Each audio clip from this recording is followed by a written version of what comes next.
wasn't pretty, but the Philadelphia Eagles held on as the Jacksonville Jaguars tried to claw their way back into the game.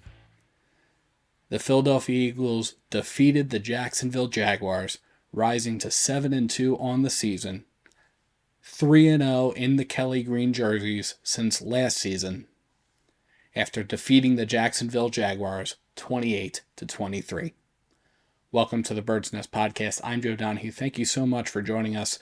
It was an up and down game, but the Philadelphia Eagles came away with the victory, and at the end of the day, that's what matters. Though, when you look at the game, it really was kind of a tale of two halves for the most part.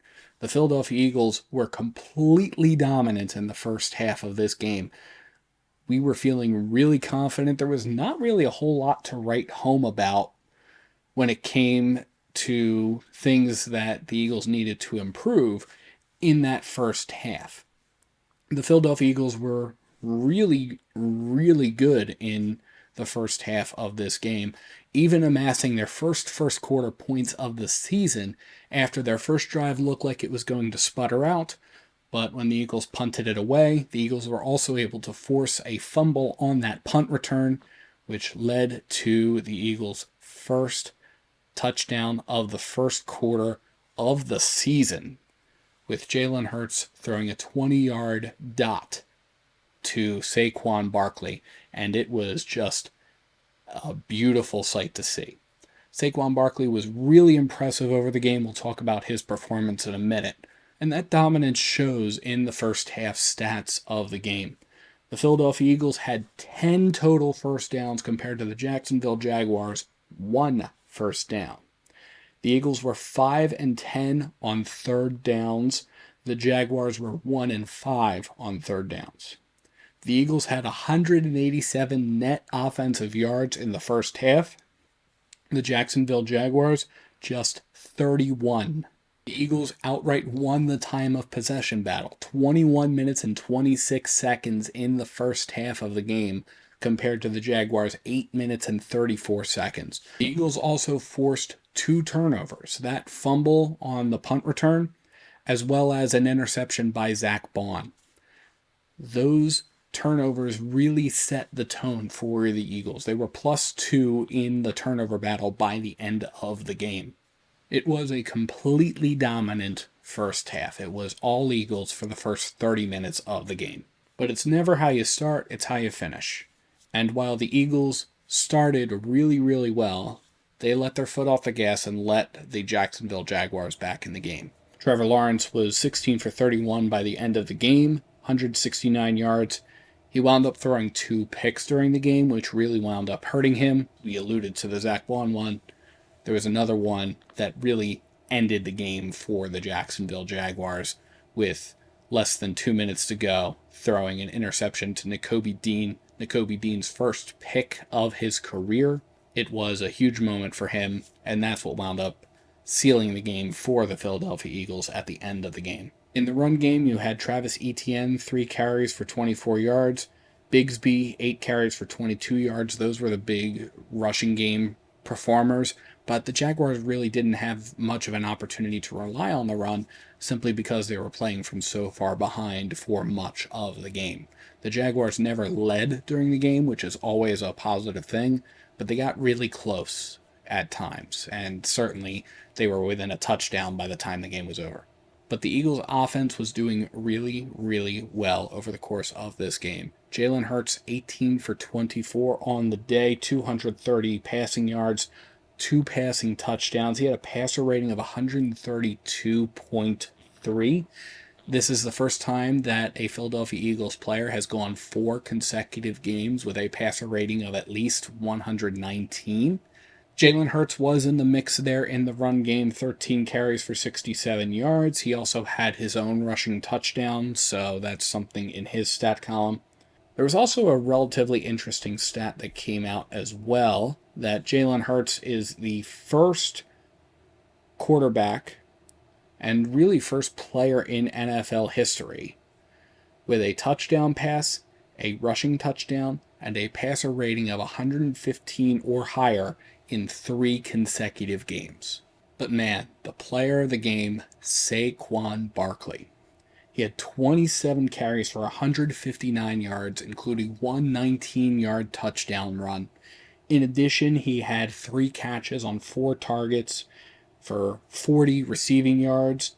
He was just lights out when it was on the field. He was incredible.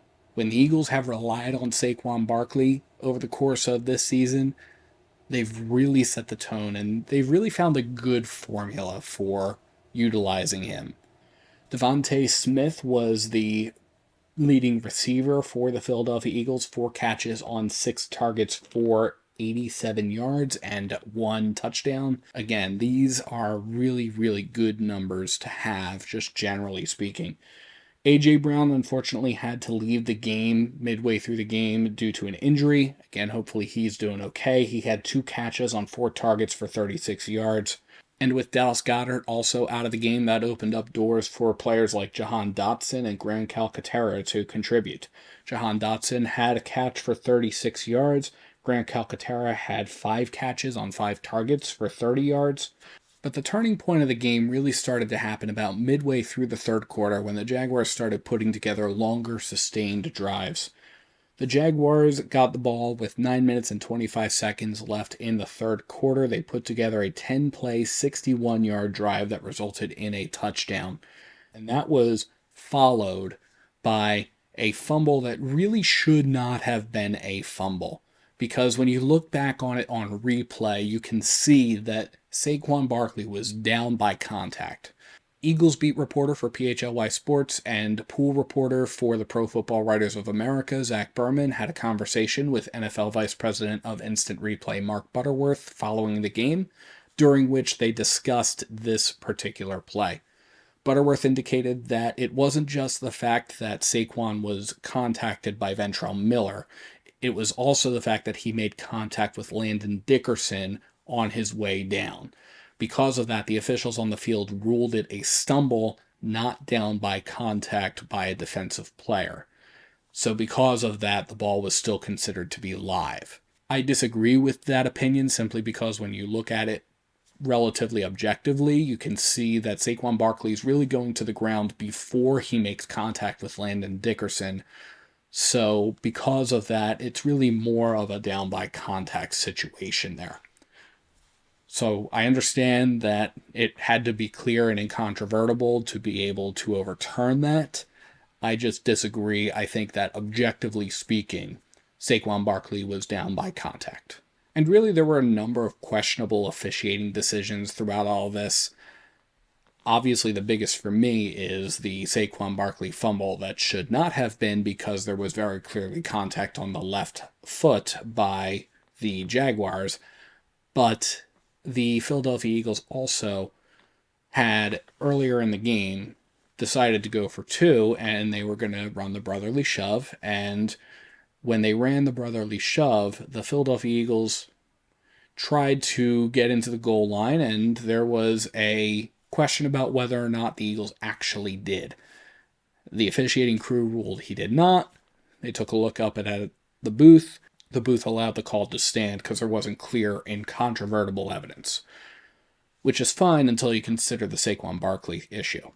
Also, you missed a very clear and obvious hands to the face, at least, if not an actual face mask situation, on Jalen Hurts, who's carrying the football. That was so obvious it wasn't even funny. Now, really, all of the Eagles' decisions to go for 2 in hindsight really didn't work out all that great.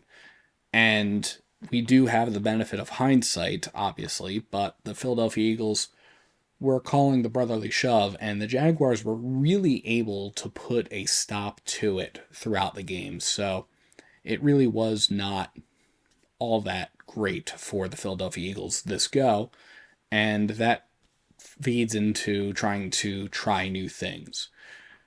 Unfortunately, one of the things that they tried was an absolutely failed play that occurred on 4th and inches that really should not have been called at all because it was just a disaster, and that gave the Jaguars the opportunity to take over and try to put something together. And look, I get the fact that we're prone to criticize Nick Sirianni for his decision making. Nick Sirianni does deserve the criticism when it comes to those kinds of situations. If you have a read on the fact that you're not able to convert a 2-point conversion, or you're not doing quite as well as you expect that you would on fourth downs, and the Eagles were not great on fourth downs. They were 0 for 2 in fourth down situations. If you have that much of a problem, you have to start rethinking the strategy. And at the same time, though, you recognize that if you're able to get the 2-point conversion down to the 1, we know Nick Sirianni's probably going to go for the 2-point conversion. That's just how he makes his decisions. So that's something that we need to be aware of, and something that needs to get factored into this whole operation. At the end of the day, though, the Eagles did come away with the victory. That's certainly the most important thing here, because they're now riding a 4-game win streak, and they're heading into some really important games over the course of the next couple of weeks. They're going to be facing Dallas in Dallas next Sunday, and then they're going to be back home for Thursday Night Football against the Washington Commanders. So this game is critical because it sets the Eagles up for what could be 2 really important games for their season. So yes, there's room for criticism. Yes, there's room for growth. Yes, there's room for making sure that the Eagles are putting their foot on the gas and keeping their foot on the gas and having a complete dominating game from start to finish. But at the end of the day, the Eagles came away with the victory, and that is by far and away the most important thing about today. But as always, let me know what you think in the comments below. What impressed you about this game? What do you think needs improvement? Let me know. And thank you so much to everybody for tuning into the Bird's Nest Podcast. You can support the Bird's Nest Podcast by liking and subscribing to Bird's Nest Media right here on YouTube, as well as by sharing to your social media pages. You can also find us on SoundCloud, iTunes, Amazon Podcasts, Spotify, and the Odyssey app. Please visit birdsnestmedia.com for additional Eagles and NFL coverage. And if you feel so inclined to support us in a different way, you can find the link to our Patreon in the description below or at birdsnestmedia.com. Thank you so much for tuning in, and let's go Eagles.